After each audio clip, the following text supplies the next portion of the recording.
નમસ્તે વિદ્યાર્થી મિત્રો, ધોરણ 6 આજે આપણે ગણિતમાં પ્રકરણ 8 દશાંશ સંખ્યા વિશે માહિતી મેળવવાની છે. દશાંશ સંખ્યા કોને કહીશું આપણે? તમને બધાને ખબર છે કે તમે અપૂર્ણાંક ભણીને આવ્યા છો અને એ અપૂર્ણાંકનું દશાંશ સ્વરૂપમાં રૂપાંતર કરવા માટે વચ્ચે આપણે બિંદુ મૂકીએ છીએ, જેને આપણે કહીએ છીએ દશાંશ ચિહ્ન. હવે તમે બજારમાં સ્ટેશનરી લેવા જાઓ છો ત્યારે તમારે જો પૈસા વપરાય છે, જે એ પૈસામાં તમારે અમુક રૂપિયામાં કન્વર્ટ થાય છે ને અમુક પૈસામાં કન્વર્ટ થાય છે. દાખલા તરીકે તમે વસ્તુ લીધી 7 રૂપિયા ને 50 પૈસાની, તો તમે આને કેવી રીતે ઉપયોગ કરશો લખવા માટે કે 7 રૂપિયા અને 50 પૈસા, એટલે કે 7.50 રૂપિયા. તો આ જે 7.50 તમે જે લખ્યું 7.50, હવે આ જે પોઈન્ટ લખ્યો એને આપણે કહીએ છીએ દશાંશ ચિહ્ન. શું કહીએ છીએ? દશાંશ ચિહ્ન, જેને આપણે ગુજરાતીમાં બિંદુ કહીએ છીએ, અંગ્રેજીમાં ડોટ અથવા તો પોઈન્ટ કહીએ છીએ, અને ગણિતની ભાષામાં આપણે એને કહીએ છીએ દશાંશ ચિહ્ન. આગળ આપણે વાત કરીએ, આ ચેપ્ટરમાં આપણે દશાંશ ચિહ્નના ઉપયોગ કરીને દશાંશ શીખવાનું છે. દશાંશ પછી આગળ શતાંશ શીખવાનું છે, એના પછી સહસ્ત્રાંશ શીખવાનું છે, દશાંશ સંખ્યાઓના સરવાળા, બાદબાકી, દશાંશ સંખ્યાઓની સરખામણી, આ બધું આપણે આગળના આ ચેપ્ટરમાં ભણવાનું છે. જો લઈએ દશાંશ વિશેની માહિતી. રવિ અને રાજુ પોતાની પેન્સિલની લંબાઈ માપી અને રવિની પેન્સિલ 7 સેમી 5 મીમી લંબાઈ હતી. રવિની પેન્સિલની લંબાઈ કેટલી હતી? 7 સેમી 5 મીમી. તમે સેમીથી પણ પરિચિત છો અને મીમીનું માપ પણ તમે ક્યાંક ને ક્યાંક રોજિંદા જીવનમાં તમે સાંભળતા રહો છો. એટલે રાજુની પેન્સિલ પણ એને માપ આપ્યું 8 સેમી અને 3 મીમી. હવે આપણે શું કરવાનું છે કે દશાંશનો ઉપયોગ કરીને સેન્ટીમીટરમાં આ લંબાઈ આપણે વ્યક્ત કરવાની છે. તો અહીંયા તમને એક સૂત્ર આપેલું છે કે 10 મીમી બરાબર 1 સેમી. 10 મીમી બરાબર 1 સેમી આ સૂત્ર છે એ તમારે યાદ રાખવાનું છે. એટલે કે 10 મીમી હોય ત્યારે 1 સેન્ટીમીટરનું માપ થાય. હવે આ જે સૂત્ર છે એ તમને પરીક્ષામાં બેઠું પૂછી શકે છે કે 10 મીમી બરાબર ખાલી જગ્યા સેમી, સેમી મતલબ સેન્ટીમીટર, બરાબર? તો 10 મીમી બરાબર 1 સેન્ટીમીટર. તો 1 મીમી બરાબર શું થાય? સેન્ટીમીટરમાં આપણે લખવું હોય તો 1 મીમી એટલે શું? તો કે 1 મીમી બરાબર 1/10 સેમી. 1 મીમીનો મતલબ શું થાય? 1/10 સેમી. અથવા તો 1 દશાંશ, હવે 1/10 કરો, હવે આને તમે દશાંશમાં ફેરવો તો 0.1 થાય, જે તમને અહીંયા આપેલું છે 0.1. તો રવિની પેન્સિલની લંબાઈ કેટલી હતી? 7 સેમી 5 મીમી. તો 7 સેમી તો ઓકે છે, પણ જે આપણે મીમીને સેન્ટીમીટરમાં કન્વર્ટ કરવા માટે 5/10 આપણે શું કરવા પડે? 10 કરીએ એટલે એનું માપ શેમાં આવે? સેન્ટીમીટરમાં આવે. હવે 5/10 એ તમને ખબર છે કે આપણે અપૂર્ણાંક સ્વરૂપ છે. એ કેવું સ્વરૂપ છે? અપૂર્ણાંક સ્વરૂપ છે, જે તમે ચેપ્ટર 7માં આગળ ભણી ગયા છો. તો આ જે અપૂર્ણાંક સ્વરૂપ છે એને આપણે દશાંશ સ્વરૂપ આપવા માટે 0.5 લખવા પડે. તો 0.5 છે દશાંશ સ્વરૂપ છે. 0.5 સેન્ટીમીટર, તો 7 સેન્ટીમીટર વત્તા 0.5 સેન્ટીમીટર, તો આનો સરવાળો શું થાય? 7.5 સેન્ટીમીટર, જે અહીંયા તમને આપેલું છે. એવી રીતે તમે રાજુની પેન્સિલની લંબાઈના જે મીમીનો ભાગ છે એને તમે સેન્ટીમીટરમાં કન્વર્ટ કરો કે 8 સેમી અને 3 મીમી. તો તમને ખબર છે કે મીમી એટલે શું? તો કે 10 મીમી એ 1 સેન્ટીમીટર થાય, તો 3 મીમી એ કેટલા? આપણે આવી રીતે પણ સૂત્ર મૂકી શકીએ. તો એનો આવે 3/10 સેન્ટીમીટર. 3/10 અપૂર્ણાંક સ્વરૂપ છે, તો 3/10ને આપણે દશાંશ સ્વરૂપમાં ફેરવા માટે 0.3 સેન્ટીમીટર થાય, એટલે કે 8 વત્તા 0.3 એટલે કે 8.3. આગળ આપણે જોઈ લઈએ કે તમને દશાંશ અને શતાંશ, સહસ્ત્રાંશ બધું કેવી રીતે આપેલું સમજાવવામાં આવેલું છે. ચલો, 1 દશાંશ એટલે કે 1/10 ભાગ. ચલો, 1નો કેટલામો ભાગ? તો કે 10મો ભાગ. આ તમારે શીખી ગયા છો અપૂર્ણાંકમાં કે કેટલામો ભાગ તમારે શોધવો હોય તો અપૂર્ણાંક તમે લખો છો કે 1 દશાંશ એટલે 1/10 ભાગ, એટલે કે 10માંથી 1. તેને આપણે દશાંશ અપૂર્ણાંક સ્વરૂપમાં લખવું હોય તો શું લખાય? 0.1. અને એને વંચાય શું? 1 દશાંશ. શું વંચાય? 1 દશાંશ. આગળ જોઈએ, જે શુદ્ધ અપૂર્ણાંકનો છેદ 10 હોય, જે શુદ્ધ અપૂર્ણાંકનો છેદ 10 હોય તેને દશાંશ સંખ્યામાં દર્શાવવા માટે 0 અને અંશ લખી તે બે વચ્ચે ટપકું મૂકવામાં આવે છે અને આ ટપકાને આપણે શું કહીએ છીએ? દશાંશ ચિહ્ન. દાખલા તરીકે 5/10, 5 જે 10 છે એને આપણે દશાંશ સ્વરૂપે લખવું હોય તો શું થાય? 0.5. એ 7/10 તો 0.7. એવી રીતે આપણે 10ની વાત કરી. હવે આપણે 100ની વાત કરીએ કે 1/100 હોય એટલે 1નો કેટલામો ભાગ? તો કે 1/100મો ભાગ. 1/100 એટલે 100માંથી 1 એટલે કે 1/100મો ભાગ. તો દશાંશ અપૂર્ણાંકને સ્વરૂપમાં લખવા માટે 0.01 નીચે જેટલા શૂન્ય આવે એટલા પોઈન્ટ પછી રકમ આવે એ તમારે વસ્તુ યાદ રાખવાની છે. હવે આ 1/100 છે, 1/100 એને વંચાય કેવી રીતે? તો કે 1/100. એ રીતે 100 લખ્યું, પહેલાં 10 લખ્યું, પછી 100નું સ્ટેપ લીધું. હવે આપણે 1000નું સ્ટેપ લઈશું. તો 1/1000 હોય તો આનો મતલબ શું થાય? 1/1000મો ભાગ. હવે એને આપણે દશાંશ અપૂર્ણાંક સ્વરૂપમાં દર્શાવવું હોય તો 0.001. 1ને પછી 3 મીંડા છે તો અહીંયા પોઈન્ટ પછી 3 સંખ્યા સુધી તમારે જવાનું છે. અને વંચાય શું? 1 સહસ્ત્રાંશ એટલે કે 1000. એ સંસ્કૃત વર્ડ છે પણ એને આપણે ગણિતમાં સ્વીકારેલો છે. એના પછી જોઈએ કે સાદા અપૂર્ણાંકના છેદમાં 100 હોય તો દશકના અંકની આગળ દશાંશ ચિહ્ન મુકાય. ફરીથી, સાદા અપૂર્ણાંકના છેદમાં 100 હોય તો દશકના અંકની આગળ દશાંશ ચિહ્ન મુકાય. સાદા અપૂર્ણાંકના છેદમાં 1000 હોય તો 100ના અંકની આગળ દશાંશ ચિહ્ન મુકાય. હવે આ જે દશાંશ ચિહ્ન છે એને આપણે સંખ્યા રેખા પર પણ દર્શાવી શકીએ છીએ. તો હવે આપણે જોઈએ આગળ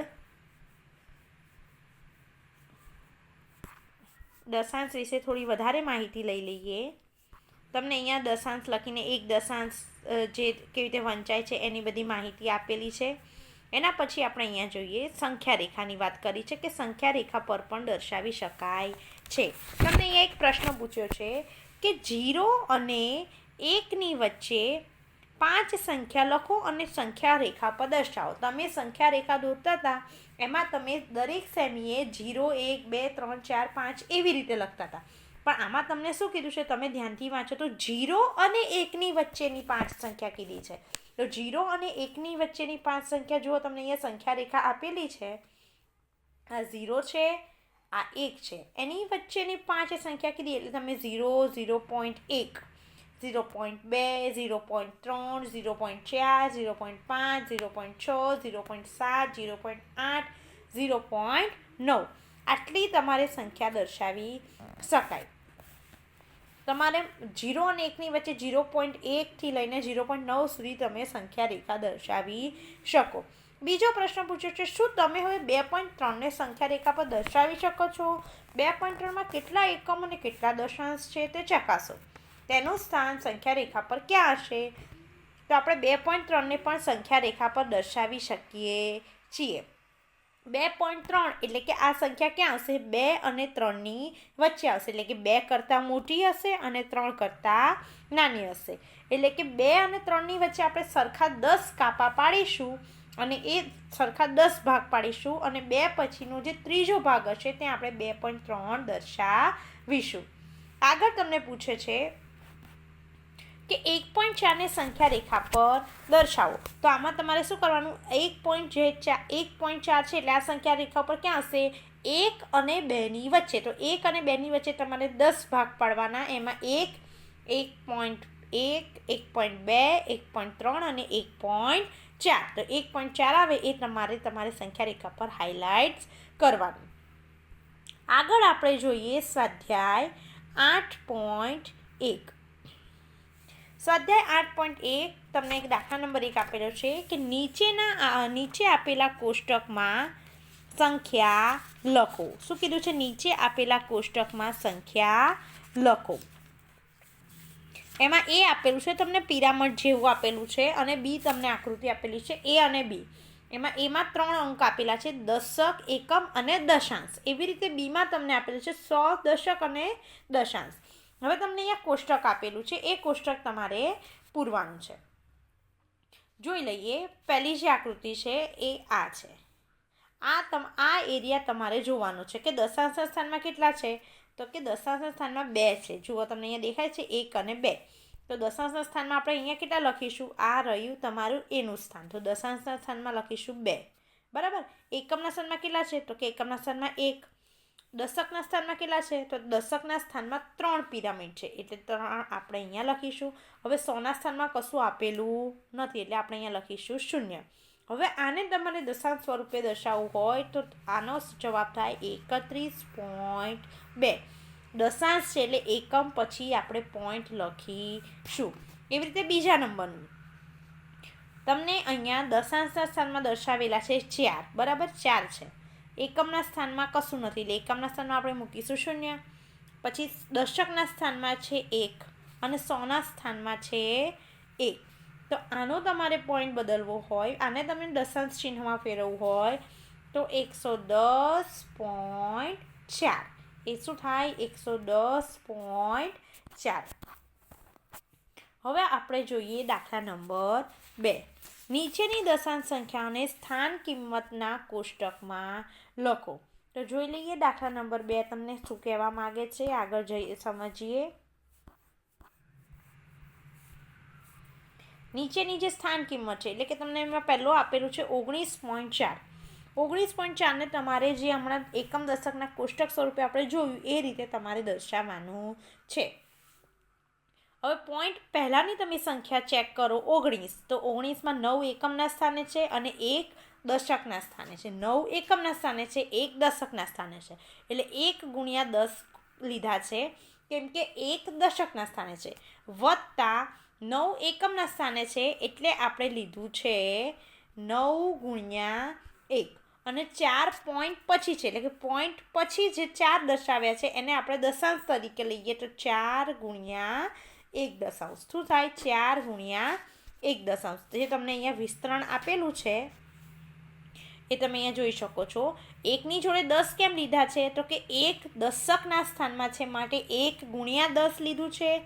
9 ગુણ્યા 1 કેમ લીધું છે, કે 9 એકમના સ્થાનમાં છે એટલે 9 ગુણ્યા 1 લીધું છે. અને 4 જે છે એ દશાંશ પછીની રકમ છે એટલે આપણે એને 4 ગુણ્યા 1 દશાંશ દર્શાવ્યું છે, જે તમે અહીંયા સ્પષ્ટ રીતે જોઈ શકો છો. હવે એની એ વસ્તુ તમારે કોષ્ટકમાં લખવાની છે. તો આપણે સૌ પ્રથમ આપણે કોષ્ટકમાં દશાંશ, એકમ, દશક અને 100 રીતે આપણે કોષ્ટક બનાવી દઈએ. દશાંશના સ્થાનમાં કેટલા છે, તો કે 4 છે તો આપણે દશાંશના સ્થાનમાં 4 લખી નાખ્યા. એકમના સ્થાનમાં કેટલા છે, તો કે 9 છે. દશકના સ્થાનમાં કેટલા છે, 1 છે અને 100ના સ્થાનમાં કશું નથી એટલે આપણે ત્યાં લખ્યા 0. એટલે આનો જવાબ શું આવે, 19.4. ફરીથી સમજાવું છું.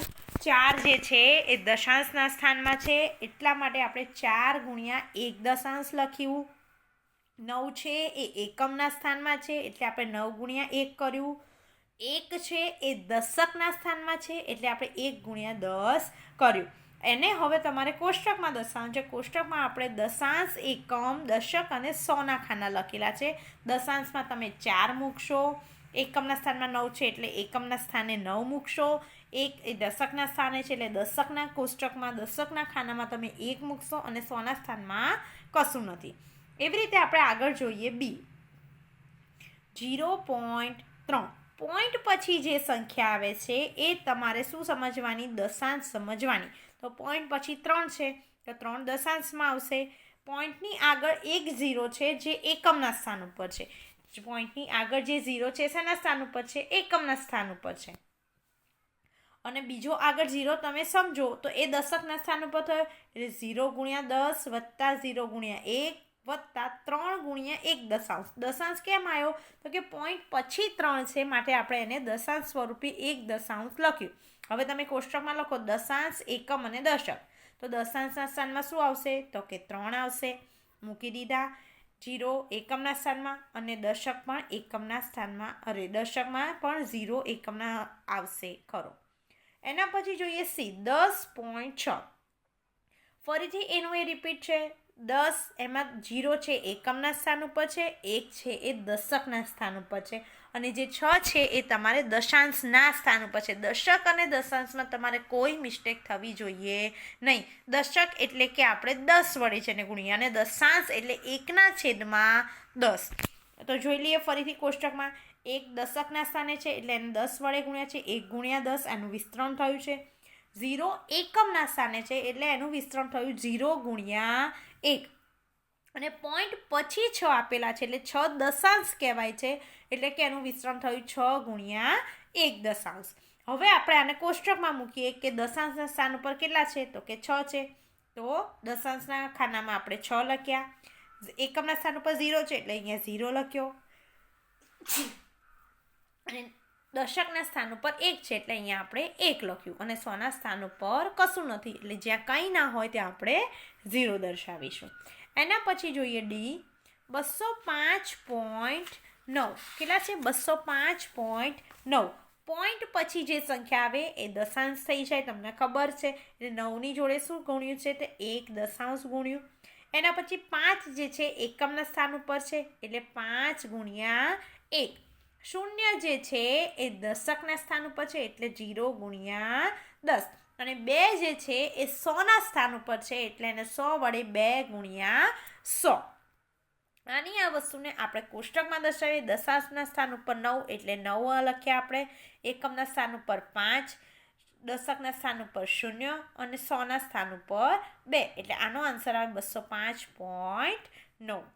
આગળ જોઈએ દાખલા નંબર 3. દાખલા નંબર 3માં તમને કીધું છે કે નીચેના દરેકને દશાંશ સ્વરૂપે દર્શાવો. નીચેના દરેકને દશાંશ સ્વરૂપે દર્શાવો. 7 દશાંશ. હવે તમે એમાં પહેલું જ લઈએ આપણે 7 દશાંશ, તો 7/10 અથવા તો 0.7. આનો આન્સર આવે 7 દશાંશ, એટલે કે 7/10 પણ આવી શકે અને 0.7 પણ 7 દશાંશ છે એ અપૂર્ણાંક સ્વરૂપે છે અને 0.7 છે એ દશાંશ સ્વરૂપે છે. એટલે આપણે દશાંશ સ્વરૂપે લખવાનું છે એટલે આપણે 7 દશાંશ કેવી રીતે લખીશું, 0.7. આ તમારો પહેલાનો આન્સર થઈ ગયો. એના પછી છે બી. 2 દશક અને 9 દશાંશ. 2 દશક, 2 દશક એટલે 2 દશક એટલે 2 × 10 એટલે 10 દુ કેટલા થાય, તો કે 20. અને 9 દશાંશ, તો 9 દશાંશ એટલે 0.9. તો આ બંનેનો સરવાળો કરો તો આન્સર શું આવશે, 20 + 9 દશાંશ એટલે 0.9. તો આનો આન્સર આવશે 20.9. શું આન્સર આવશે, બીનો આન્સર આવશે 20.9. એવી રીતે તમે ત્રીજું જુઓ 14.6. તો તમે અહીંયા સીધું લખી શકો 14 પછી પોઈન્ટ અને 6. એના પછી ડી જોઈએ 100 અને 2 એકમ. હવે 100 કીધું છે એટલે 1ને આપણે કેટલા વડે ગુણવા પડે, તો કે 100 વડે ગુણવા પડે. 2 એકમ એટલે 2 એકમ એટલે 2 ને 1 વડે ગુણવા પડે એટલે 100, એટલે આનો આન્સર આવે 100. 2 એકમ એટલે 2, એટલે આના બંનેનો સરવાળો કરો એટલે આન્સર આવે 102. હવે પોઈન્ટ દશાંશ સ્વરૂપે લખવાનું એટલે પોઈન્ટ પછી કંઈ છે નહીં એટલે પોઈન્ટ પછી આપણે શું લખીશું, 0. તો ડીનો આન્સર આવશે 102.0. એવી રીતે આપણે ઈ જોઈએ 600.8. તો આ તો સીધું જ છે 600.8. તો આ હતું દાખલા નંબર 3. હવે આપણે જોઈએ દાખલા નંબર 4. નીચેના દરેકને દશાંશ સ્વરૂપે લખો. એમાં પહેલું છે 5 દશાંશ. તો જોઈ લઈએ દાખલા નંબર 4માં.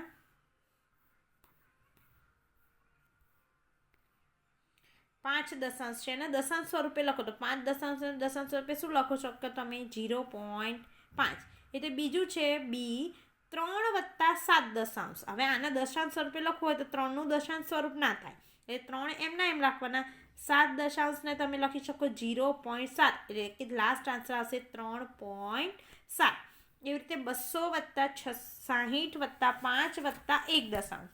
તો 260 અને 5નો સરવાળો કરો એટલે ડાયરેક્ટ તમને આન્સર મળે 265. 1 દશાંશ એટલે 0.1 એટલે આના બંનેનો સરવાળો કરો, લાસ્ટ આન્સર 265.1. એના પછી ચોથું 70 + 8 દશાંશ. 8 દશાંશને તમે 0.8 લખી શકો તો કે 70 + 0.8 એટલે કે 70.8. એના પછી 88/10. 88/10 લખો એટલે તમને અહીંયા ખબર છે કે 80 ના 8 કેટલા થાય? 88 થાય. તો 80/10, 8/10. 80/10 લખો એટલે 10 × 88 એટલે છેદ ઉડીને ડાયરેક્ટ શું રહ્યું? 8. અને અહીંયા તો છેદ ઉડતા નથી એટલે 8 દશાંશમાં 8 દશાંશ એટલે 8 + 0.8 એટલે લાસ્ટ આન્સર થયો 8.8. એના પછી F 4.2 દશાંશ. 4.2 દશાંશ. તો આનું તમે વિસ્તરણ કરો તો 4 + 2 દશાંશ. તો 2 દશાંશ છે એનું તમે દશાંશ સ્વરૂપ લખો તો 0.2 આવે. આગળ +4 તો 4 + 0.2 બરાબર આન્સર શું આવે? 4.2. એવી રીતે G 3/2. હવે આમાં 3/2 છે, છેદમાં 2 છે એટલે કાં તો તમારે છેદમાં 10 લાવવા પડે કાં તો 100 લાવવા પડે. તો આપણે 10 લાવવા માટે કોને કેટલા વડે ગુણવા પડે? તો કે 5 વડે. તો નીચે 5 વડે ગુણ્યા તો ઉપર પણ કેટલા વડે ગુણવા પડે? તો કે 5 વડે. તો 3 × 5 = 15 ને 2 × 5 = 10. 15 દશાંશ એટલે કે 10 + 5 છેદમાં 10. 15નું વિસ્તરણ કરો 10 + 5 તો 10/10 એટલે શું થઈ જાય? છૂટી જાય એટલે 1 + 5 દશાંશ. 1 + 5 દશાંશ એટલે લાસ્ટ આન્સર આવશે 1.5. આગળ જોઈએ H 2/5. હવે 2/5 છે, છેદમાં 10 હોવા જરૂરી છે. 5ને આપણે 10 કરવા હોય તો એને 2 વડે ગુણવા પડે એટલે કે 2 દુ 4 અને 5 દુ 10 એટલે 4 દશાંશ એટલે 0.4. તો આ હતું દાખલા નંબર 4. આગળ જોઈએ વિદ્યાર્થી મિત્રો દાખલા નંબર 5.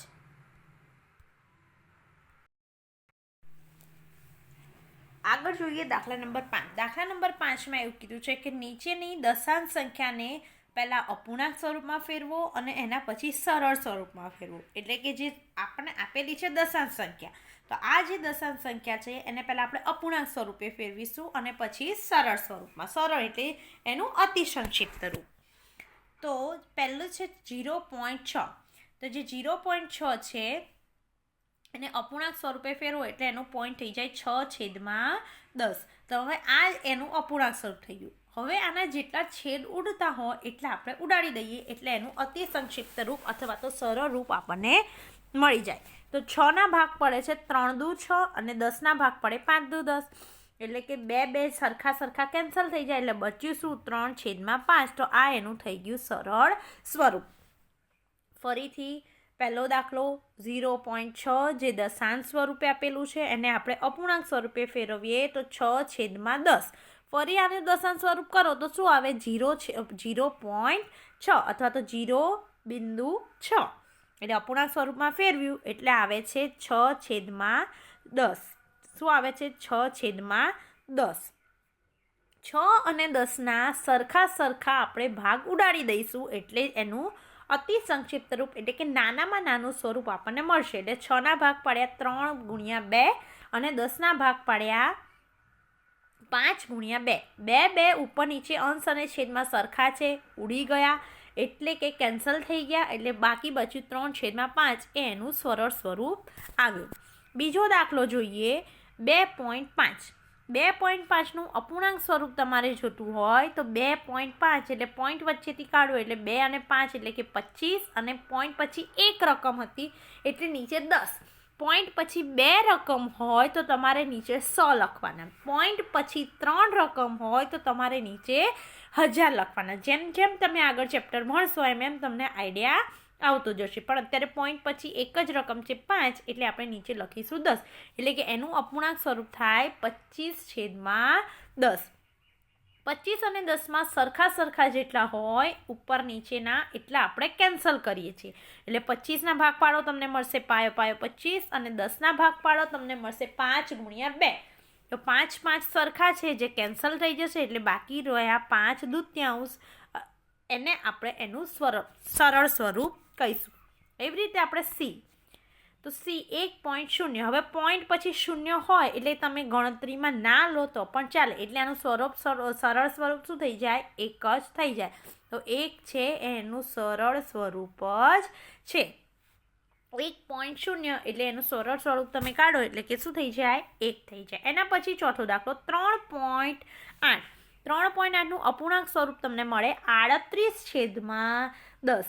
હવે 38ના ભાગ પડે અને 10ના પણ ભાગ પડે, સરખા સરખા કેન્સલ કરો. તમને ઘડી આવડતા હશે તો તરત તમને લાઈટ થશે કે 19 દુ 38 અને 5 દુ 10. તો 19 દુ 38 ને 5 દુ 10, બે ઉડી ગયા કે સરખા હતા એટલે કેન્સલ કરે એટલે છેદમાં શું આવ્યું? 19 લાસ્ટમાં શું મળ્યું તમને? 19/5 એનું સરળ સ્વરૂપ છે. એના પછીનો દાખલો 13.7. કેટલા છે? 13.7. તો 137/10. પોઈન્ટ પછી એક જ છે 7 એટલે કે 137/10. એટલે કે તમને આગળ આના કોઈ ભાગ પડતા નથી એટલે આ એનું જે અપૂર્ણાંક સ્વરૂપ છે એ જ એનું સરળ સ્વરૂપ બની રહેશે. એના પછી જોઈએ F દાખલો 21.2. કેટલો? 21.2. હવે 21.2 ને અપૂર્ણાંક સ્વરૂપમાં ફેરવો એટલે 212/10. હવે 106 દુ 212 થાય એટલે 106 × 2 5 × 2 એટલે બે સરખા છે ઉડી જશે, કેન્સલ થઈ જશે એટલે 106/5 જે છે એ એનું અપૂર્ણાંક સ્વરૂપ બનશે. 106/5 છે એ એનું કયું સ્વરૂપ બનશે?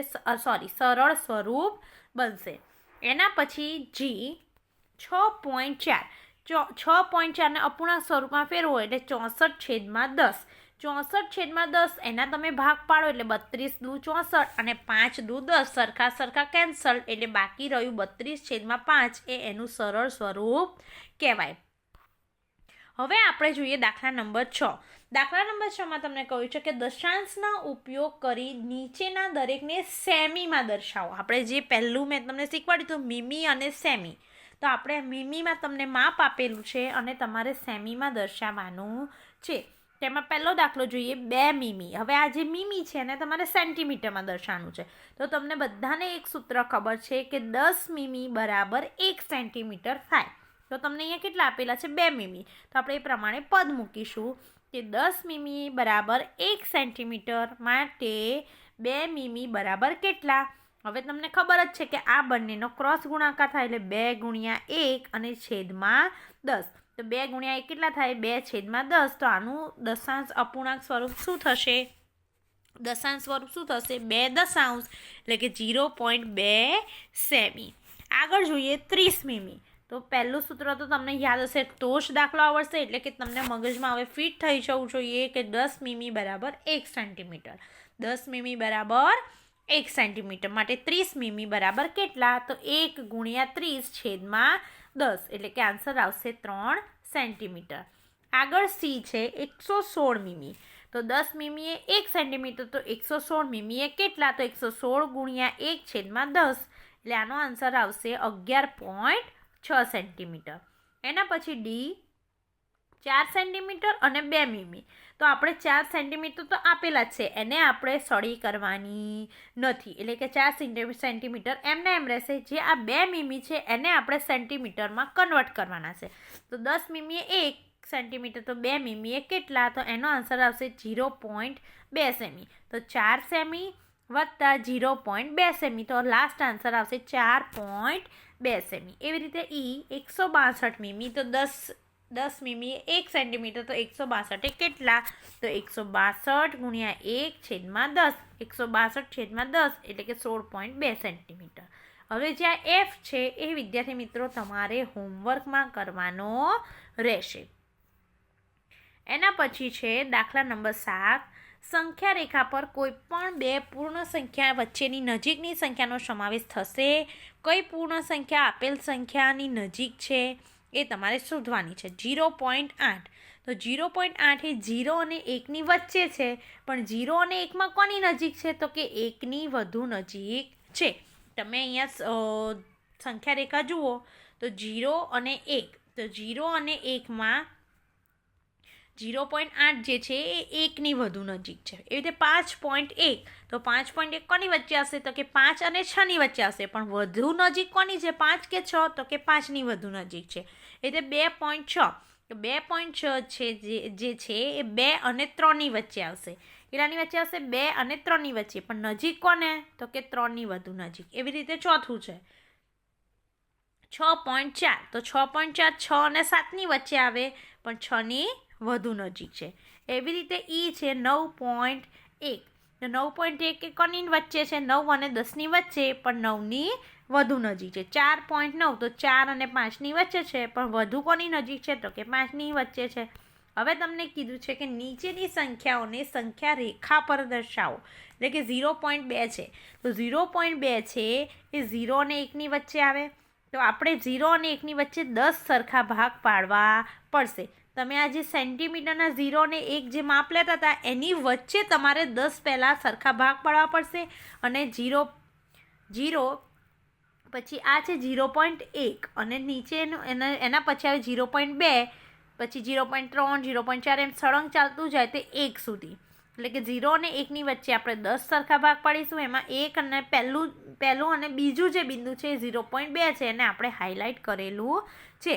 એવી રીતે છે બી 1.9, તો 1.9 કોની વચ્ચે આવે? પહેલાં તો તમને એ ખબર હોવી જોઈએ, તો કે 1 અને 2ની વચ્ચે આવે. તો આપણે જે 1 અને 2ની વચ્ચે 10 સરખા ભાગ પાડવાના છે, જે તમે અહીંયા જોઈ શકો છો. 1 અને 2ની વચ્ચે 10 સરખા ભાગ પાડો એટલે 1 પછી 1.1, 1.2, 1.3, 1.4, 1.5, 1.6, 1.7, 1.8 અને 1.9 તમારે હાઇલાઇટ કરવાનું છે. એવી રીતે 1.1 છે. 1.1 પહેલાં તો કોની વચ્ચે આવે? તો કે 1 અને 2ની વચ્ચે આવે. તો 1 અને 2ની વચ્ચે આવે તો તમારે 1 અને 2ની વચ્ચે શું કરવું પડે? સરખા 10 ભાગ પાડવા પડે, અને 1.1 એટલે પહેલું જ જે આવે એ તમારે હાઇલાઇટ્સ કરવાનું રહેશે. એ રીતે ડી છે. ડી કેટલું છે? 2.5, તો 2 અને 3ની વચ્ચે આવે. પહેલાં તો એ નક્કી કરો, તો 2 અને 3ની વચ્ચે તમારે 10 સરખા ભાગ પાડવાના, એટલે 2 પછી આવે નો કાપો 2.1, 2.2, 2.3, 2.4 અને 2.5 એ તમારે હાઇલાઇટ કરવાનું છે. એના પછી છે દાખલા નંબર 9. નીચે આપેલા સંખ્યા રેખા પર બિંદુ ABCD કઈ દશાંશ સંખ્યાનું નિરૂપણ કરે છે? તો જોઈ લઈએ. બિંદુ A, B, C અને D 4 બિંદુ છે. બિંદુ A જે છે એ 0 અને 1ની વચ્ચે છે, એટલે 0 અને 1ની વચ્ચે 10 સરખા ભાગ પાડો તો તમને ખ્યાલ આવે કે 0 A જે છે એ 0.8ને સંગત છે. એટલે કે તમને અહીંયા બિંદુ આપેલા છે અને કયા નંબર પર છે એ તમારે શોધવાનું છે. એટલે કે 0 અને 1ની વચ્ચે એ બિંદુ છે, અને તમે જો 10 સરખા ભાગ છે એટલે તમે એના ગણતરી કરતા જાઓ, તમને ખબર પડે 0.8 આવે. એવી રીતે જે બી બિંદુ છે એ 1 અને 2ની વચ્ચે છે. બી બિંદુ કોની વચ્ચે છે? 1 અને 2ની વચ્ચે. તો તમને ખબર પડે કે 1 અને 2ની વચ્ચે આવે 1.1, 1.2 અને 1.3 એ તમને બી નંબરનો બિંદુ મળે છે. એના પછી બિંદુ સી જે છે એ 2 અને 3ની વચ્ચે. બિંદુ સી કોની વચ્ચે છે? 2 અને 3ની વચ્ચે. તો 2 અને 3ની વચ્ચે કયા નંબર આવી શકે? તો કે 2.1, 2.2, 2.3, 2.4. એના સરખા 10 ભાગ કરો અને ગણતરી બેસાડો તો તમને ખબર પડે કે 2.2ને સંગત બિંદુ સી છે. એવી રીતે બિંદુ ડી છે એ પણ 2 અને 3ની વચ્ચે જ છે, પણ એનો ભાગ અલગ છે. એટલે 10 સરખા ભાગ પાડીને તમે ગણતરી કરો તમને ખબર પડે 2.9 છે એ આપણું બિંદુ ડી છે. એના પછી છે દાખલા નંબર 10. દાખલા નંબર 10માં તમને 2 દાખલા આપેલા છે. એમાં પહેલો દાખલો એ જોઈએ કે રમેશની નોટબુકની લંબાઈ 9 સેમી અને 5 મીમી છે, તો ટોટલ લંબાઈ શોધો. 9 સેમી તો છે અને 5 મીમી છે, તો આપણે ટોટલ લંબાઈ શોધવાની છે. તો તમને ખબર છે કે 10 મીમી એ 1 સેન્ટીમીટર, તો 9 સેમી છે એ તો 9 સેમી રહેશે જ, પણ જ્યાં 5 મીમી છે એને તમારે પહેલાં સેન્ટીમીટરમાં કન્વર્ટ કરવા પડશે. તો 5 મીમીને સેન્ટીમીટરમાં કન્વર્ટ કરો એટલે 5/10 થઈ જાય, એટલે 9 સેમી વત્તા 0.5 સેમી, એટલે એનો આન્સર આવશે 9.5 સેમી. એવી રીતે બીજો દાખલો છે કે ચણાના નાના છોડની લંબાઈ 65 મીમી છે. કેટલી છે? 65 મીમી. એને આપણે સેન્ટીમીટરમાં દર્શાવે છે. તો સેન્ટીમીટરમાં દર્શાવવા માટે શું સૂત્ર યાદ આવે કે 10 મીમી બરાબર 1 સેન્ટીમીટર. તો 65 મીમી એ કેટલા? તો 65 મીમી છે ને 65/10 સેન્ટીમીટર, એટલે કે 6.5 સેન્ટીમીટર એનું માપ છે. એટલે કે મીમીમાં ગણવા જાઓ તો 65 મીમી અને સેન્ટીમીટરમાં ગણવા જાઓ તો 6.5 સેન્ટીમીટર. વિદ્યાર્થી મિત્રો, આ વિડીયોમાં આટલું જ રાખીએ છીએ. આગળનું જે આમાં ભાગ આપણે લઈશું એ શતાંશ, એટલે કે એકની નીચે 100 વાળો જે એકની નીચે અત્યારે આપણે 10 ભણ્યા એમ એકની નીચે હવે 100 ભણીશું. Thank you very much.